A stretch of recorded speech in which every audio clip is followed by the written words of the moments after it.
Hey everybody, it's Jason at Harrelson Trumpets. If you don't know me, my name is Jason Harrelson, and I am the founder of Harrelson Trumpets.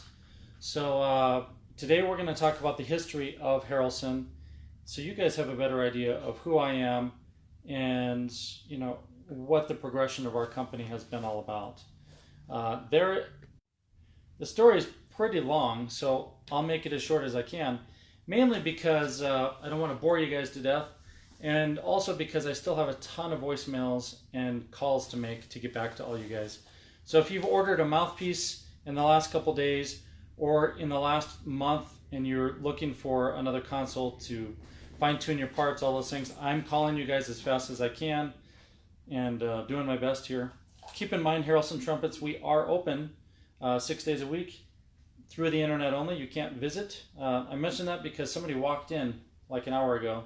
Completely blew my mind, and he seemed to be clueless to the fact that we're not open for business. But we are open online. If you are buying anything from the garage sale, I'll quickly show you what's left, and if you want something, just email us at harrelsontrumpets@gmail.com and Jen will get back to you. So let me show you that and then we'll jump in. We still have some compression throats. I'm almost sold out in D's. I'm sold out in G's. We have lots of C's, E's, F's. Those are left. What I request you do is tell me what you're kind of looking for in terms of the length and maybe the exit diameter, and then I can pick through and find some and suggest them to you.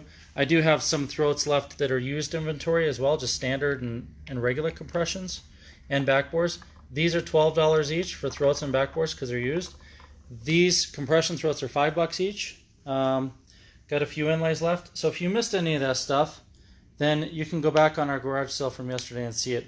All these parts are still remaining. I'll try to scroll a little bit through that so you can see. But it looks like we've got some stuff left. If there's something you're looking for and you're not sure if we have it, then you can just email us and say, hey, I'm looking for XYZ. Do you have it? And Jen will let you know if we do or not. We have these mouthpieces in stock. Still have some old parts. And that's about it. So in what we're talking about today, we're really going to be tracing the history of Harrelson and how it relates to the Muse model and other models. And I'm going to demonstrate, of course, that horn. And I want to show that to you first, and then we'll back up. We'll kind of backtrack. So here we've got a copper bell, and we have a bell from an Olds horn.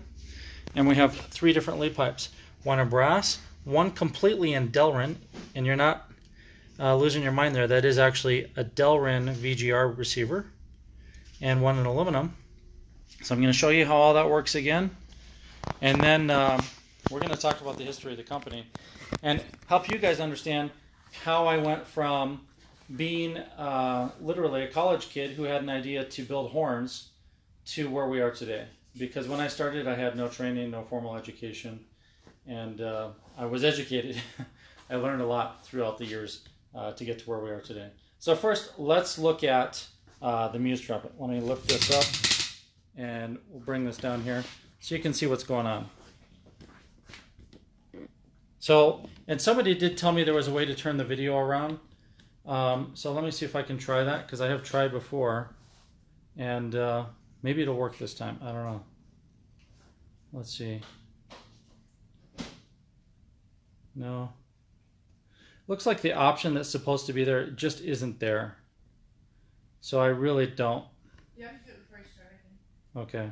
Yeah, the option isn't there. So sorry guys, you're going to have to watch it backwards because I don't understand why they would remove the option when you start the video. Whatever. We can't see it the right way. That's all I have to say. So here we go. You're going to see everything backwards then. So here's the Muse trumpet. I just want to show you how it works. So right now we have lead pipe 7 in there. Got a style D tuning slide. And on the other side we have a style D bell crook and a number 1 LT bell. And I know that because all the parts are engraved. So the Muse model, even though it looks really big and heavy, it isn't that heavy. It isn't as crazy as people think. It looks a little bit like a tank. If you don't like it, then you don't have to say anything negative. If you like it, I love positive comments. But I do find it humorous that people have to tell me how much they hate my designs. If you don't like it, just don't follow me. Because that just cracks me up. But I'm going to show you how it works. I think it's really cool. And the clients that have it already are having a blast with this horn. I pulled my mouthpiece out, and now I'm going to pull the tuning slide, and I'm going to take the lead pipe off. Now the cool thing is, my hand is mostly healed, so I can do this now. So you can see I'm unscrewing this side, and then this side. And once I get them apart, I can show you the whole system. So this is one segment, and then these two segments come apart, like that. And then these two come apart as well. My hand is a little slippery there. Or I just over tightened it. Let's see. Well, it's too slippery. I've got some grease on there. But I'll show you on the next one. So this is actually two pieces right here. And then this is the VGR receiver. So all of these pieces come apart. And you'd think, well, why would you want to do that? There are a couple reasons. First off, we can machine them much more accurately and produce a better product if they come apart. The other nice thing is we can interchange them and build lead pipes that can do things we couldn't do before. So we can correct for intonation tendencies. We can create different tonal colors, all by interchanging these parts. So I could take these parts and mix them with an aluminum lead pipe that's a different size. I can literally mix and match these. So I could take these apart and go like that. And that's where the Muse trumpet really starts to be amazing. Oh, and I dropped it. So that is part of what we're looking at today. I'm going to set that one aside. And then I'm going to go to the aluminum lead pipe. So I want to put that on there. I simply screw it into place, just like the last one. The aluminum is a third the weight of the brass. And there it is. And then I would put the tuning slide back in. And I could put the receiver back on with an insert. So it really is very fast, very simple. And that's what it looks like with the aluminum lead pipe on it. And I don't have an insert in there right now, but I can still play it. The inserts adjust the flexibility, the slotting airflow, resistance.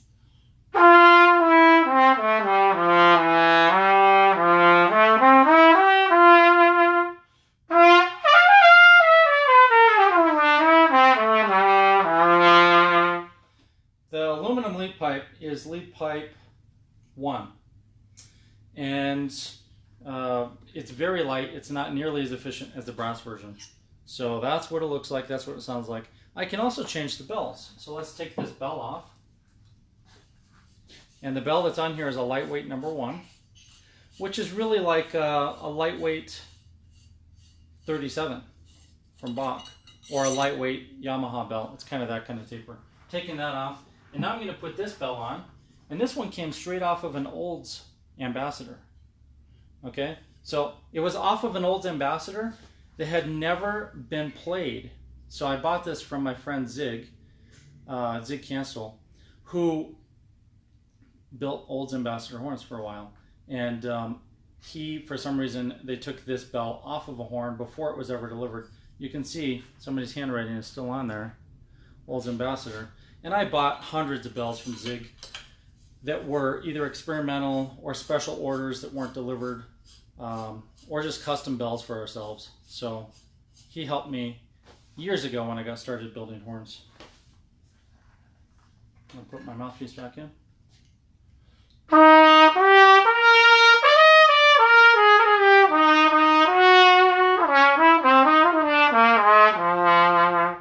And that plays really nice as well. It sounds more like the projection pattern you'd expect from an Olds. And I have always liked the Olds Ambassador horn.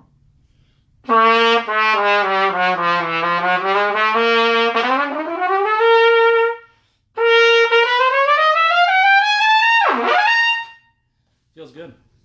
All right, so let's say a few hellos. Everybody's on now. Looks like we have 20 people live right now. Via Simone, it's good to see you. Mark Miller, Chuck Willard. Yeah, awesome. Yeah, I remember Bill. Dom, Wendy, Alexis, Maximilian, Let me tighten this. I keep moving the tripod too much. John Whaley, good to see you. How have you been? Gabrielle, John Preston. I should mention once again, most of the guys who are on here, you guys already own my horns. A lot of you own my horns. It's good to see your names. Some of you I haven't seen in a long time. Ron D'Angelo, Luis, Debbie. My Aunt Debbie is on. I don't know if she's still on, but hi. How's New Mexico? Harry. What is Delrin? Delrin we'll talk about in a minute. Okay, so once I take the aluminum one off, I'll explain it. So it's good to see all you guys. Joe Porter, Bobby, good to see you as well. Chris, Ben Frock. Yep, Delrin is a kind of plastic. Scott Frock. So we got Ben and Scott, even though you guys aren't related. That's cool. Howard, Kevin. My Aunt Denise is on too. Crazy. So everybody's at home on Facebook today. Alexa says, the more I see the Muse, the more I want to switch my order to it. You could. If you want to, let me know. And by the way, I'll get back to you on your latest email. It was kind of long, so I didn't get everything figured out, but we'll figure it out. And I know exactly what you're talking about. So I probably wrote something down wrong. How does aluminum compare to brass as far as efficiency? It really isn't as efficient. I'll say this. This feels inefficiency. I haven't really spent a lot of time measuring this yet. It feels like about the same efficiency as maybe a little more than a standard horn is what I would say. But it's very light compared to the brass version. So when I make everything out of aluminum, this horn's going to be very light and more efficient than a standard horn. So I can tell the difference though. Like when I play this, I do feel like I'm working harder as I go higher. And I'm sure that there's some movement in here.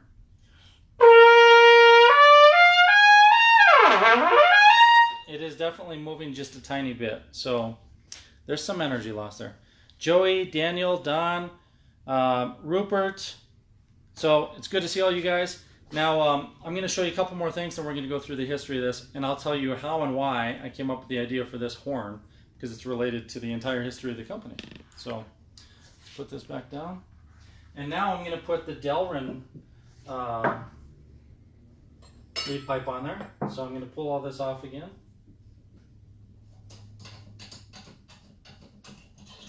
Now, Delrin is less efficient than aluminum, and Delrin is a space-age plastic. So I think originally it was a DuPont product. It might still be licensed through them. And it is extremely light. So it has a lot of the same machining characteristics as aluminum. But in terms of efficiency, I can tell you for sure it is not as efficient. And this time I'm going to put an insert on this one because it didn't play so well without an insert. I'll snap that on there. Before I put it all together, I'll just show you what it looks like. So here is the Delrin lead pipe, and I got the insert on there already, and now I'm going to put the receiver on. And all of that is plastic that I machined, and the mouthpiece. All right, let's try this one. I guess I need a tuning slide. Let's put that in. Okay.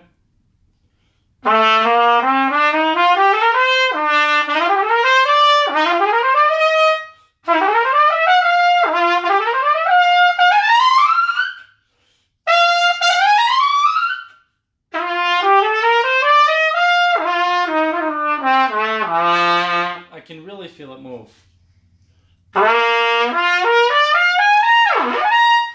So there are parts of the lead pipe that are just really starting to vibrate. And that is why Delrin really isn't going to be the solution for us. However, I wanted to cut some Delrin parts because one of our goals is to, and we've done this in the past, is to create a carbon fiber horn and maybe machine that of Delrin and have carbon fiber over top of it to reinforce it. And that would be the new HT6 trumpet we've talked about for years. We may also offer some of those parts on the Muse. I'm not really sure yet, but we might. It just comes down to dimensioning and see if it all fits. So there is the Muse trumpet. You saw me change a couple things. I changed the bell. I changed the lead pipe a couple times. Now, why did I come up with this horn? That would be the first question maybe a lot of people have. And just a little while ago, I had posted a photo on Facebook and Instagram saying, oh, wow, I really love this horn, because I've been playing it a lot. And because of the pandemic, and I've been doing more videos, and I've had more time on the horns, and especially this one. And that's been nice for me, because normally I'm just building all the time and working with you guys, but I've given myself a little bit of a break by filming the videos. So believe it or not, this part of my day is kind of like a break sometimes. And what I've found is the more I play the Muse, the more I love what it can do, because it really can do pretty much everything. We can make it light and less efficient, so it really gives you more feedback behind the horn, like a lead horn, like a real lightweight horn. We can make it really efficient and a powerhouse horn that can play ultra soft or ultra loud without cracking either way. So I can whisper tone, but play like actual songs whispering much softer than I'm talking right now. That's pretty cool to do on a trumpet. And it's not normally something I can do on a regular trumpet, because there isn't enough inertia on the horn for me to make those notes speak. So really, why did I create the Muse? The main reason I created it was because I wanted it to be the Muse. Or in other words, Muse is really a word, right? That it's like a Greek mythology god or goddess. They were like the Greek muses.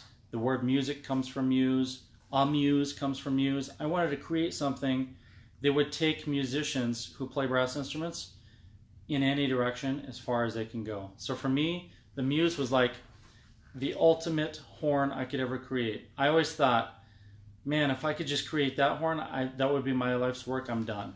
Of course, I'm not done. But at the same time, I feel like I have achieved something so far beyond what I really thought I could do that it really makes me excited and happy to share it with you guys. But the Muse really is a horn that was designed to allow you guys to do anything you want on the instrument. And it is completely a game changer. I don't know if it'll change the industry, but in our little world, it's changing our business considerably, because we're getting a lot of people ordering the Muse, and we have a production process, and we're to the point now where once everybody comes back to work, we can just be making these day and night and getting them in your hands, and it's just a really exciting time. So let's back up and talk about how and why I came up with this concept and why it's so important to everybody, really, but especially to me. I'm going to go back and see if we had any comments first. Okay. All right, we got questions about carbon fiber. Sorry, Joey, I'm going to skip your questions today because we're really talking about the history of the company, but I will give you a call and we'll discuss all your questions. So the reason the Muse exists is really because I never gave up. There were a ton of times in my career and in my life where I could have said, you know what, enough's enough. I can't do this anymore. And a lot of times enough is enough. That reaction came from difficult customers. And I have to say this, I don't necessarily enjoy dealing with difficult customers for two reasons. One, sometimes people are just difficult and they're never going to be easy to work with because they have that personality. And that not everybody's like that. Other times they're difficult because they have legitimate concerns and questions and challenges they can't get past, and they put it on my shoulders to help them solve those. Now that I really enjoy. I love finding solutions to problems and exploring and learning new things. I try to have an open mind as possible so that I can see all the variables, as many as possible, and then start to isolate each one and figure out how we can fix that. And I don't mean just physically with a horn, I'm talking about with people, helping you find your solutions. So the difficult customers that were in that category have actually pushed me very far in the direction of creating something like the Muse. The other customers, they've taught me the 80-20 rule, which is basically, my rule of, if you don't know the 80-20 rule, my rule of saying goodbye, you don't need to be my customer. So for people that are really difficult to deal with, we actually have a rule here, we've had it for many years. If someone gets to be too difficult, they ask questions that are redundant, they didn't do their homework, they didn't listen to any of the advice we gave them or learn the systems, we usually just let them know that we might not be the best fit and you should just go somewhere else. I mean, you could pay 2 or 3 times as much and buy a horn from somebody in the Northwest, or you could go to other dealers that sell knockoff horns that don't play as well and they cost less. Wherever you want to go to those places. We only want to deal with the customers that really, truly, sincerely want to find solutions with us. And that kind of difficult, I embrace. If you guys have problems that you really need to help, you want help finding the solution to, I'm here for you. That's what I do. And that's why we developed the Muse. So the beginning of my company began where? A lot of people, especially younger people, will write to me almost every single day. They'll write an email, they'll send a letter in the mail sometimes, they will send a long Instagram or Facebook or YouTube message or all different ways, however you can reach me. I get these messages from all over the world. They always say the same thing. When I grow up, I want to be you. That's what I hear all the time. And that's awesome. I love that. I think it's really cool. I'm honored to be some kind of role model for younger people. But then they go on to say, I want to build trumpets. I want to design things that are new. I want to try new things. You've got the coolest job. How did you get into it? Where can I go to school to learn how to build trumpets? And I always reply with kind of the same thing, which is the school to learn how to build trumpets is all in your brain. It's all right here. You have to create the schooling. You have to create the education. Because you guys know there is no school you can go to learn how to do this.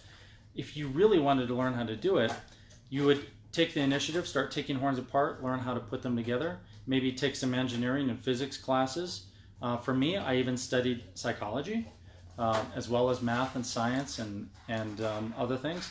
I was a trumpet performance major in college in a pretty decent music school. I also studied all kinds of things related to music. So I studied choral conducting and I took voice lessons and piano. I took, orchestral conducting and band conducting and orchestral composition, so I did a lot of different things. It wasn't just, like some people think I just studied jazz. I actually never studied jazz. I was a classical player. But I tell those young players who ask for advice, and hopefully some of them see this, really, if you want to do what I want to do, then you're going to have a pretty strong personality, because to get into this and make any money, you have to really endure a lot and spend a lot of time learning about how people think, how they approach the instrument. Of course, you have to learn about the brass acoustics. I mean, scientifically, you have to know what you're doing. You can't just throw things together and hope they work. I have done that for many years. I've put things together that I thought just wouldn't work, and a lot of them didn't, and some did, and I learned from that. But unless I had a physics background, it would have been very difficult for me to get here today. So there are a lot of things you'd want to do. So in terms of my life and the history of Harrelson, I had to do all those things. I had to become a professional player to understand what professional players need. I was happy to do that because I was, my goal was to be a pro player.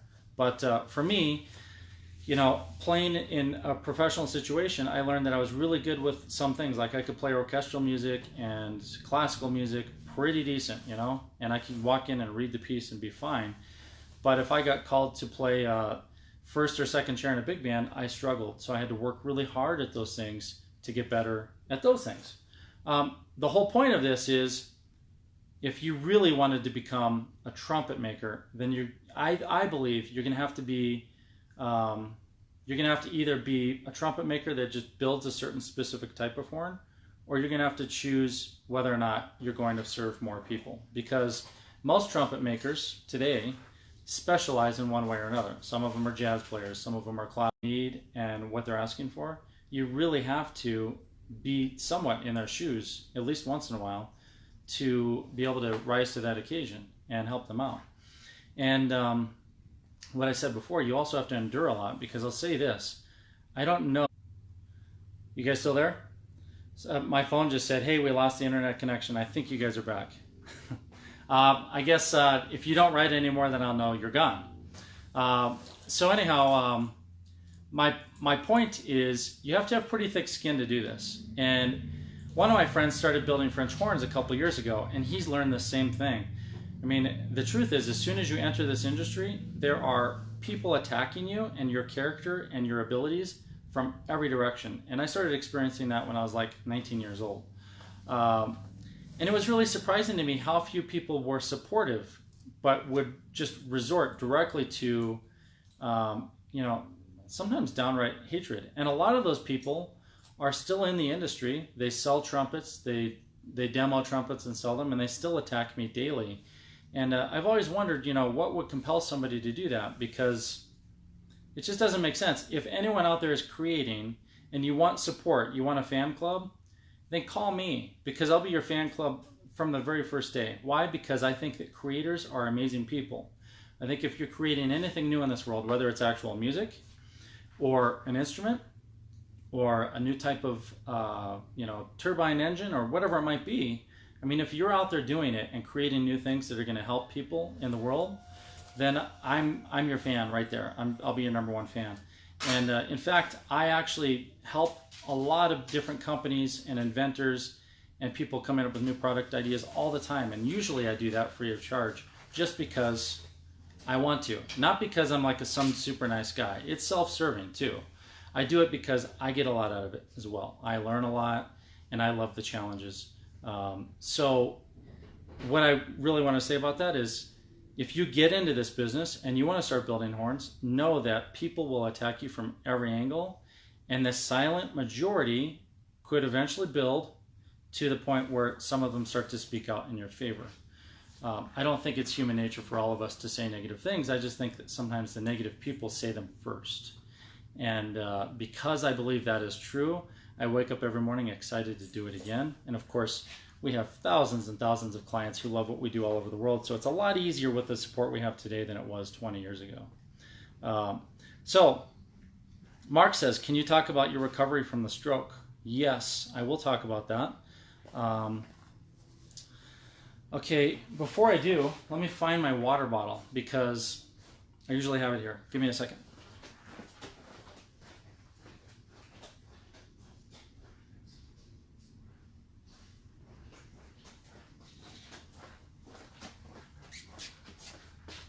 Okay,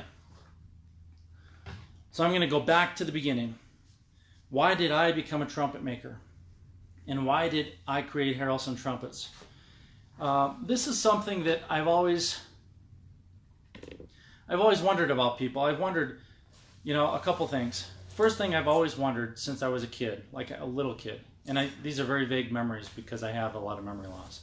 But I know for sure that when I was a little kid, I thought, I have the potential to do great things with my life. And I didn't think it in a way where I was like, I'm going to be better than other people, because I just don't think like that. But instead I was thinking, I'm going to achieve great things. I'm going to reach some great potential. And I'm hoping that potential is much further than where I am today, because I want to keep working hard and do more and do better and create other solutions for people, and maybe even outside of musical instruments. But from a young boy, I started to think, are you born with that? Like that belief that you can do that? Or is it something that's cultivated? And I'd say that it's probably just cultivated. I don't think you're born with it. I say that because my parents were truck drivers, and we lived in a semi, and we traveled all around the country with my sister.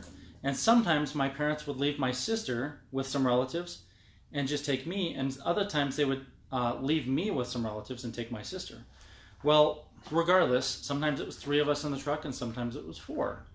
But growing up in the truck was a lot different than going to school every single day and leading a regular life. And I think for me, it gave me a lot of individual time with my parents in a way most people don't get.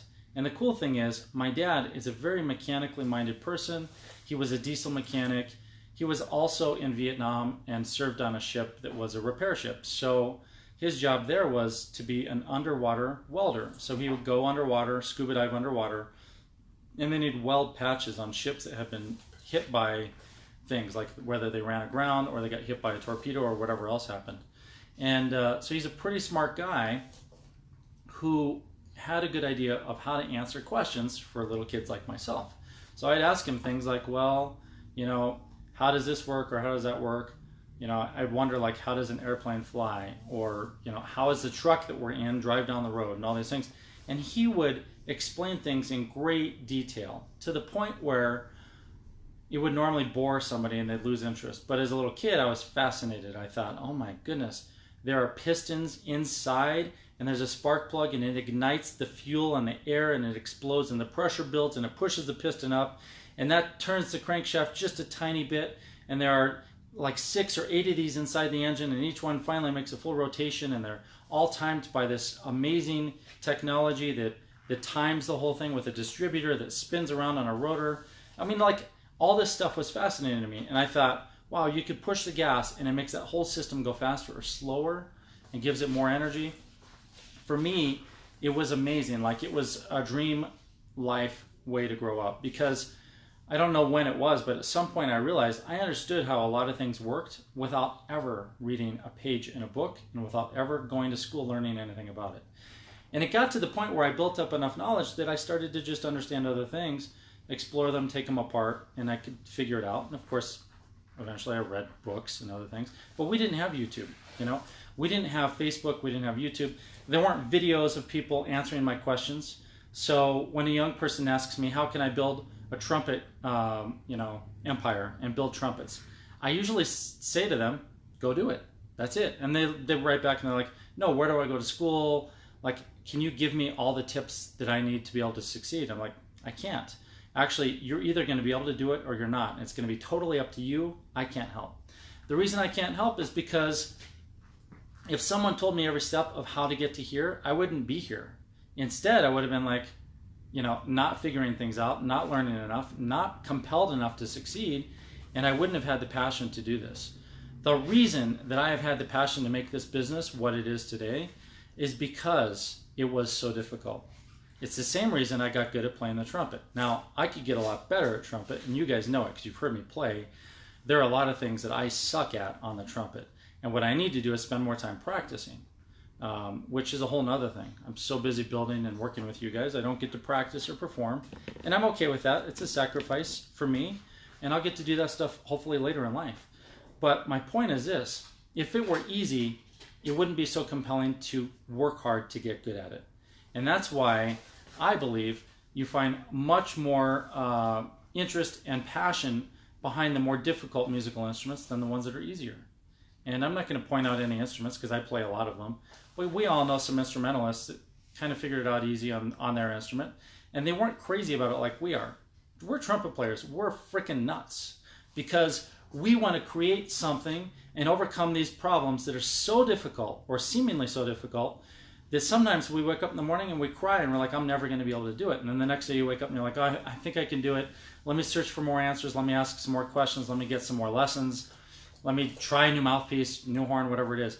But the thing is, we are very passionate, driven people to create something and to overcome challenges that most other people don't have to do. And that is the same thing that I went through building this business, and I still go through it. Think about it. Right now, the coronavirus is kind of decimating the economy. And we have no PPP loan, that thing that they talk about. Oh, you can bring your employees back, and we'll give you the money to bring them back for 8 weeks. Well, we didn't get that. I'm not going to cry over it. It's no big deal. The $1,200 thing. Honestly, $1,200 isn't going to help a company that literally needs $30,000 to $40,000 a month to run. So that's the reality, right? What can we do? I can compel you guys to order my products, to trust me, so I can build your horns and your mouthpieces and everything else, and we'll succeed whether or not the economy goes down. And we'll be here, because if I made it this far, there's no way I'm going to back down now. So, it's the drive that allowed me to become who I am today, and to create this business, and to create this horn. And this horn would not exist if it had been easy, because the reality is, to get to this, I had to go through a lot of challenges, a lot of learning, a lot of heartache, a lot of pain. Otherwise, I never would have gotten here. And this is a culmination of all those years of hard work. The cool thing is, this is one of only 100, because when I'm done this year, we'll have 100 of these. Hopefully most of them are out there in your hands and you're playing them. So, oh look, my mom has time to watch today. Awesome. All right, I'm going to go back, see if we have any other comments or questions. Nope, you guys are just having fun. Give me your book. Yeah, I'm still working on a couple different books, but as you guys know, I'm so busy. I don't have a lot of time to do that. Okay, so going back, I learned so much from my dad because he would explain things very technically. I'll say this, my dad he was a patient person in some ways, like overly patient. For instance, the first car I ever got, it didn't run. So I had to like take all kinds of things apart and rebuild stuff on it to make it run. And the way my dad taught me to fix the car was this. We towed it into the driveway, and then I asked my dad, well, what do I need to do? And he says, well, you need to figure out what's wrong. And he sat in his chair and watched the television and didn't get up. And I said, well, how do I do that? And he says, well, you need to go out there and figure out what's wrong with the car. And I was like, okay. So I went out there and I, like fiddled with the car and tried to turn it over and do stuff, and it wasn't working. And I came back in after a while and I said, I can't figure it out. He says, well, you're going to have to figure it out or it's not going to run. He did not get out of his chair.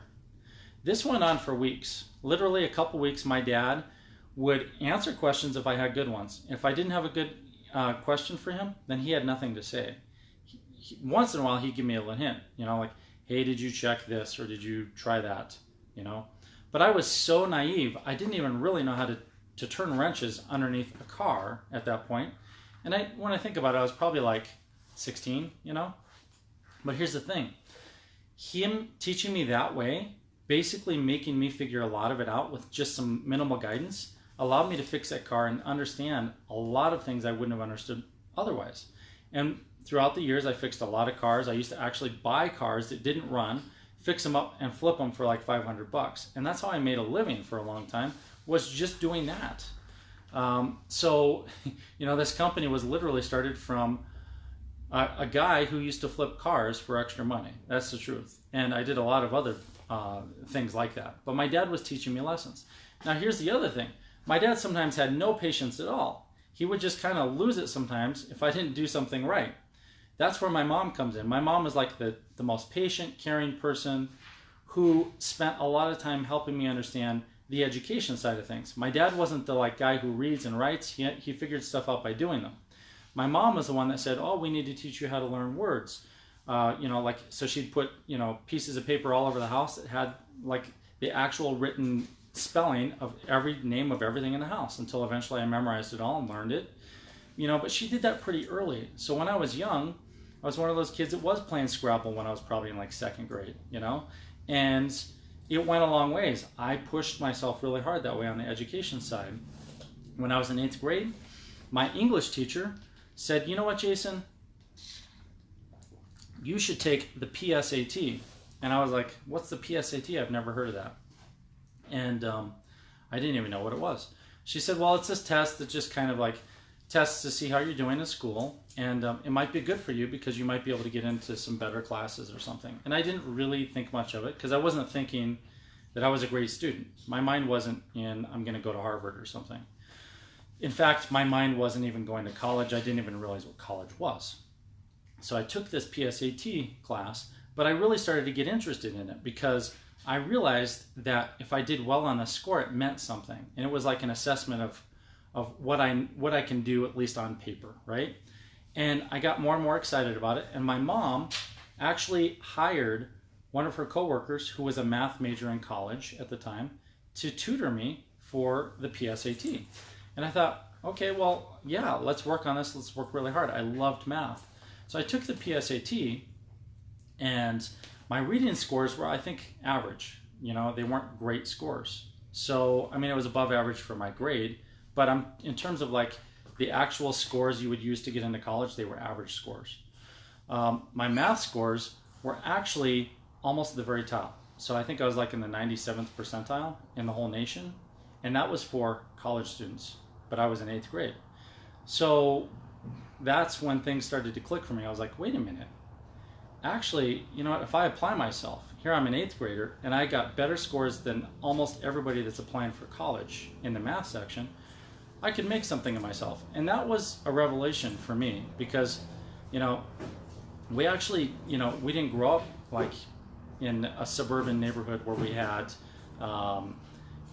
perfect streets and cars and all those things. My parents worked really hard. They worked, 2 or 3 jobs at a time. And for me, education hadn't been on my mind. So that was the beginning spark for me where I thought, you know what, I really need to pursue this side of things.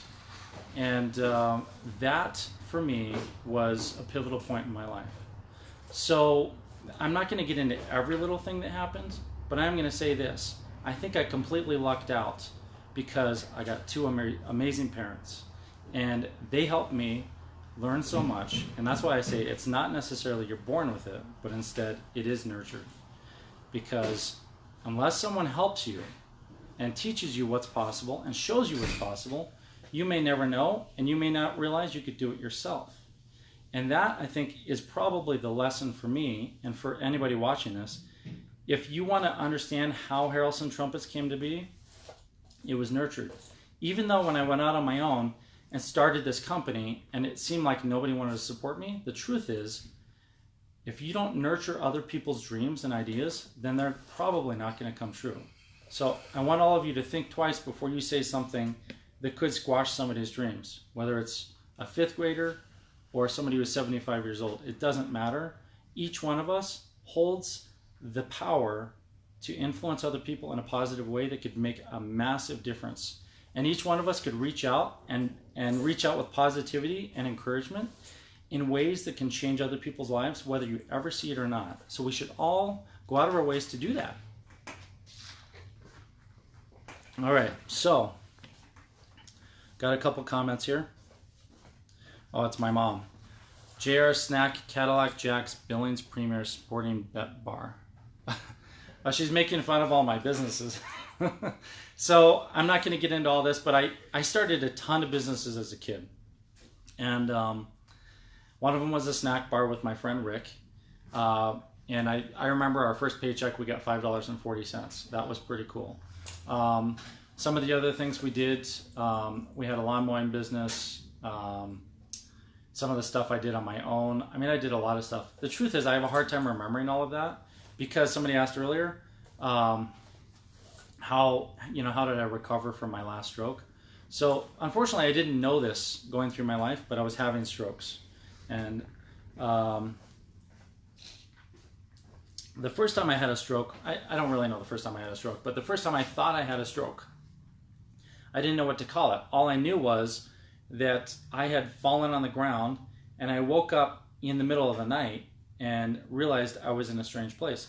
When I stood up and tried to figure out what was going on, I was actually out in the wilderness next to a pond with a fishing pole, and I think I had a stroke. I fell on the ground and I was, literally out for however many hours.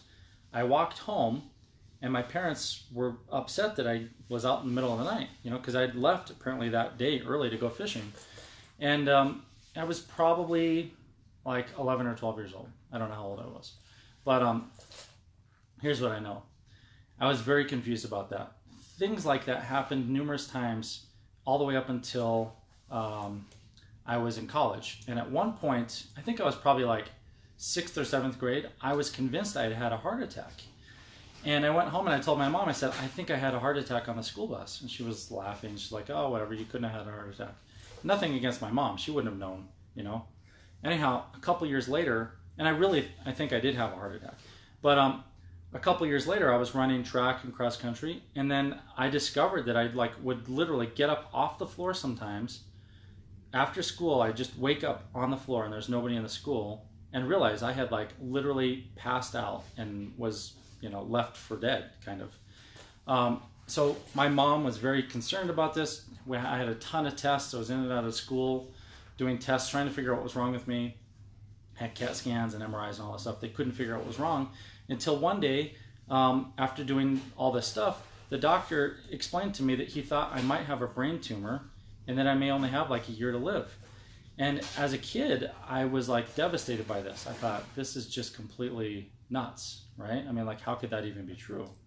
And the year before, I had lost my uncle who was murdered. So I already had been through a lot. My whole family had been through a lot. And I was just in this space where I was like, oh my God, I only have 1 year to live. And what am I going to do? And I think if that didn't happen to me, we may not be here today either, having this one-sided conversation. Because when I Okay, my mom's writing something. Yeah. So anyhow, when I got that news and realized that I may not live, and I could only imagine what it meant, but I thought brain tumor, like I knew I was getting headaches. I was having these horrible headaches, and it'd make me pass out. And I was thinking to myself, I'm just gonna have one of these headaches, and one day it's just gonna kill me, right? Because they were that bad. And that's basically what the doctor was saying. So I thought to myself, man, this really sucks.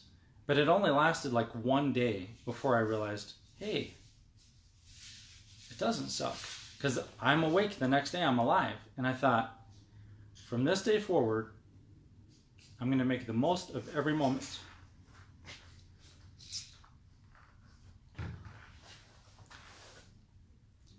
And the reason it's hard for me to say that is because I see so many people who take so much for granted. It's hard for me to see that.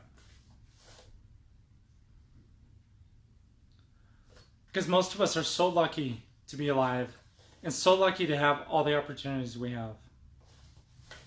It's always been hard for me ever since that day to realize some of us are walking around and we may just drop dead. And you don't know who they are. You just don't know. And we should all be appreciative of everything we have. And I don't say that in some religious way. If you're religious, that's great. Then you can take it however you want. But I'm saying as a human being, there are too many people who take so much for granted, and they want to complain, and they want to dwindle their own potential only because they're acting on their own selfish, immediate needs. And it's a huge waste. And I wish everyone out there could just stop and look at your opportunities. Sometimes I think the reason this company exists is just because I didn't watch television, and because I wasn't fed all the BS that we're taught. I almost feel like a lot of the world is literally a bunch of cattle or sheep following along whatever the news says, whatever media has taught you. You don't live up to your potential only because you don't see it. And I find that so sad, because there are a fair number of people that do create and succeed at whatever it is. They overcome their challenges. And I found that the most interesting and successful people usually went through some really hard times. They went through hardship you cannot explain. And for the people that haven't been through that, and you watch me and you say, wow, he's really amazing. I wouldn't say I'm really amazing. I would say that I had two choices. I could either live or I could die.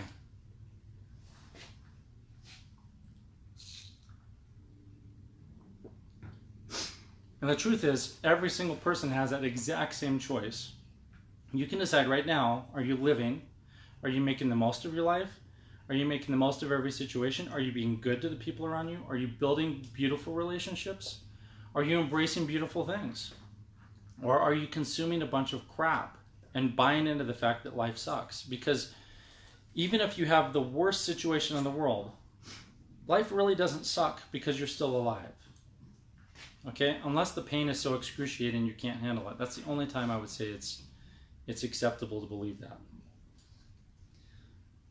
So, fast forward, a year goes by. I mean, at that time, that happened actually when I was in 9th grade, when I started having all those tests. 10th grade goes by. I eventually stopped running cross country and track because the headaches didn't go away. And in fact, I would get serious vertigo. I would get these aura migraine headaches where I would see lots of flashing colors and crazy patterns, and basically lose my vision, lose my ability to keep my balance and walk or do anything else. And that went on all the way until about 4 years ago. So let's see, I'm 45 now. So that went on for most of my life. And I'm sure it'll come back, because it always does come back. And I have those episodes. But that was so difficult, because every time I felt like I made strides and I was like making the most of myself, I would have these horrible migraines and I'd be put down. It wasn't until I was 37 I found out they were actual strokes.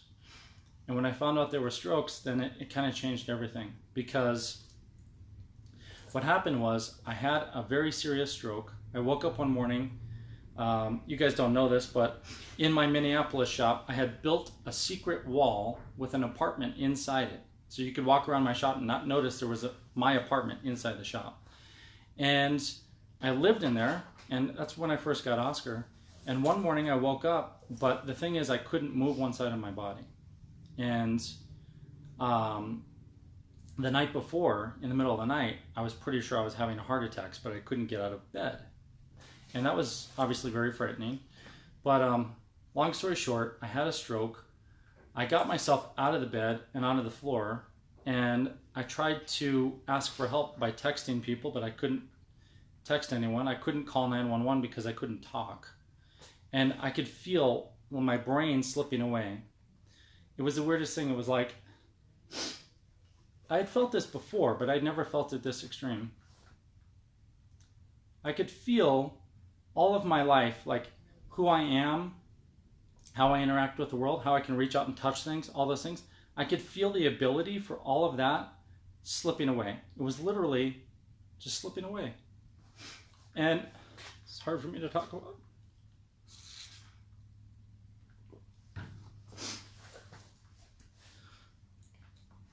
And at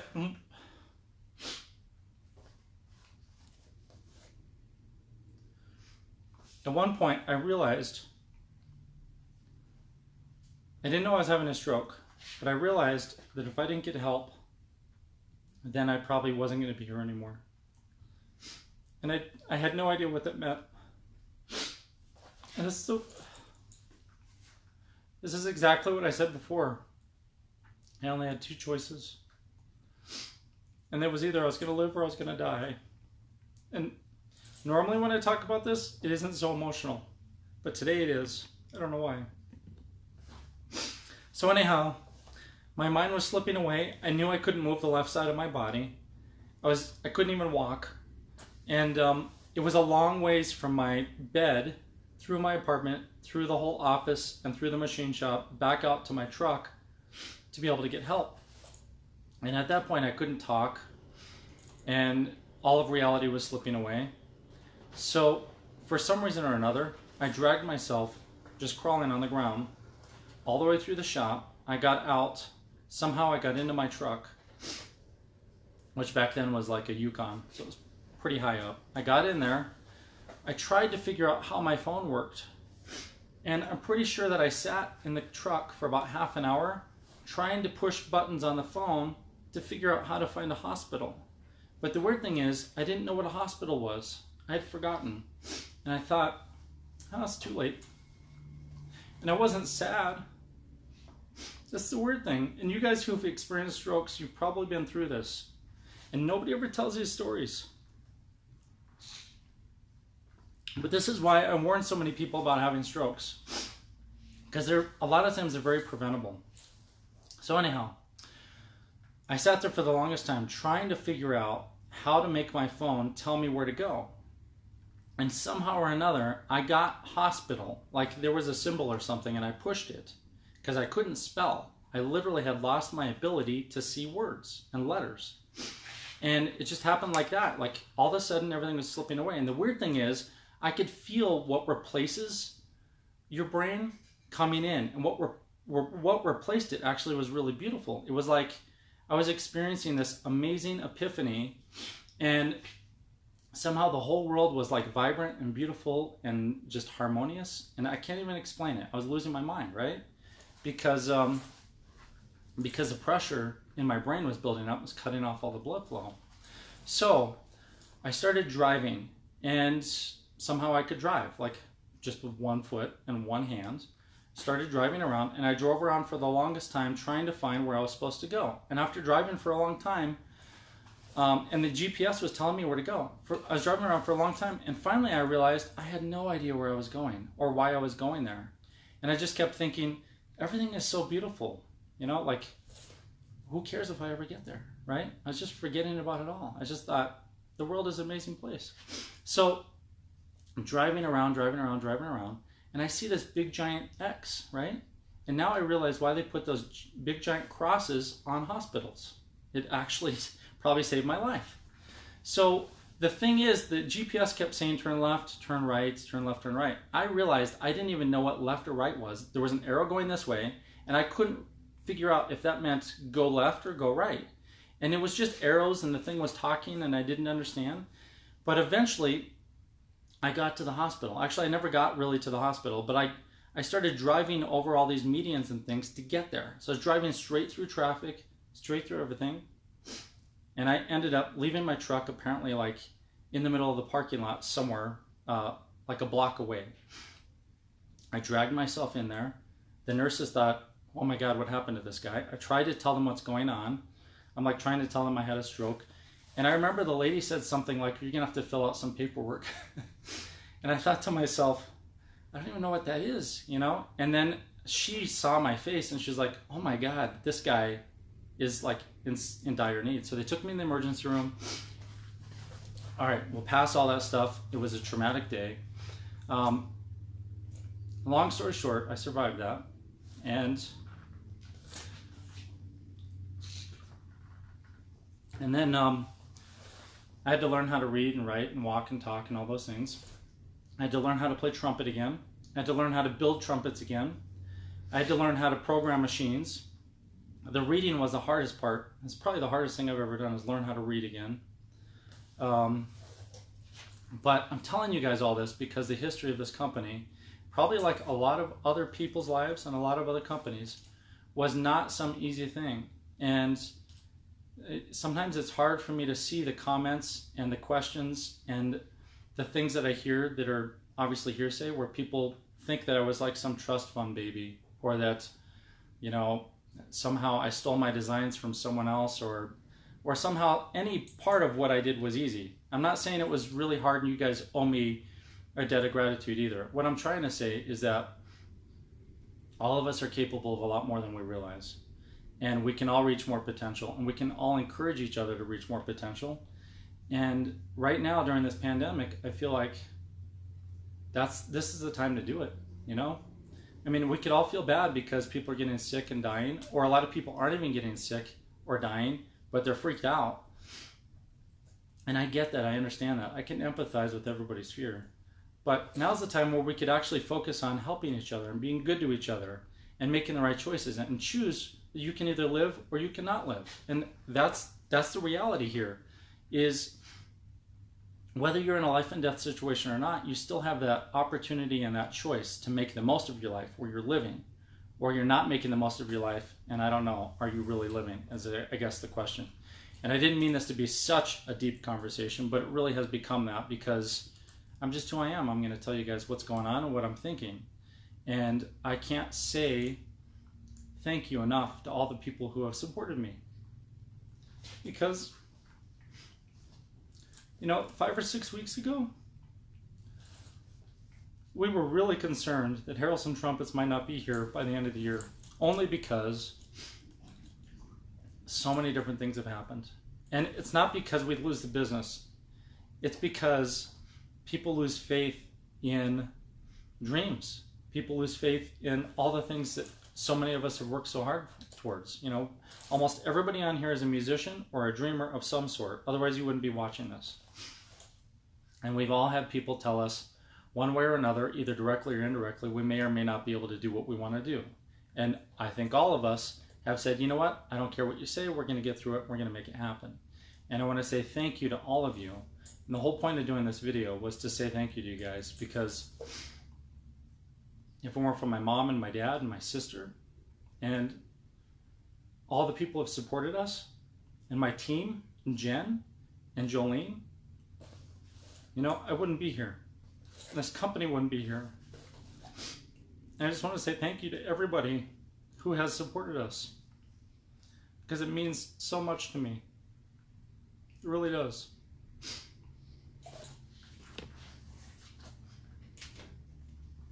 And thank you for helping me make this horn, because even though it's one little tiny dream, it's my dream. And you guys made it happen.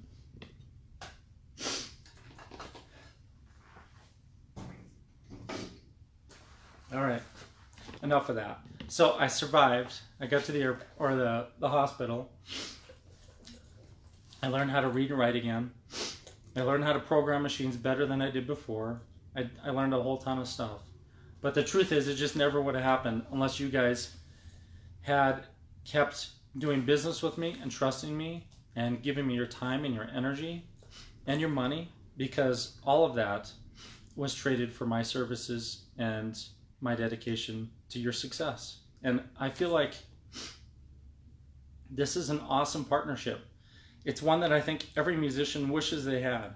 And even though I'm not like some great musician anymore, now I'm a trumpet builder, for me it's like a dream come true, because early on my dream was I'll be an amazing trumpet player. And that's kind of a self-serving, like egotistic thing. I get it. We've all been through that. But at the same time, anyone who really wants to make it in music, you don't do it just because you want to hear yourself play. You don't do it just because an audience is going to clap for you. You do it because you love it. You either love to play, or you love the music, or you love both. Or some of us were just addicted to the challenge. And that reality is, you know, it's like overwhelming for me sometimes to see how much you guys support me. And I know that it's real support, and it's not just marketing, because we don't do real marketing.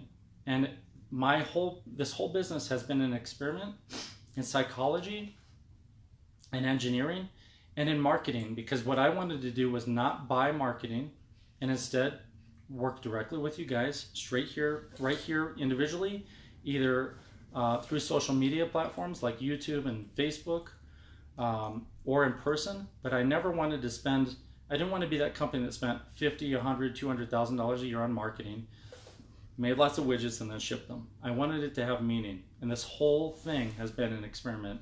And how can we have this great partnership and this relationship with our customers? And I just want to say thank you to all of you. You have created what I think is an amazing company. And we're really excited to be here for you, you know, in the future. And I just feel honored, you know. I feel honored that you guys, all of you, have been here. And I watch how many people are online at a time, and then I see all the stats afterwards, and I look at all those numbers, and I think, you know, like I did a YouTube video a couple days ago, and there was like 500 or 600 people that tuned in on that YouTube video, came in and out. I think, wow, that's really cool. It's a high number. But the thing is, it's different because I know your names, I know your faces, I know your challenges. I have notebooks and notebooks full of all your questions and comments and concerns. I know you guys, and to me, that's what it was all about. Getting to here was all about growing, and it wasn't about making a lot of money. And I just want to say thanks. So I hope you all have a great weekend, and we will have another live video tomorrow morning. I'll be in tomorrow working. I will be calling you guys if you still need some answers on your 5mm or trumpets. I've got a lot of calls to make today. So I'll finish up those in the next 2 hours. I hope you have a great weekend, and thank you for joining me. And thank you once again for all your support. You guys have been great.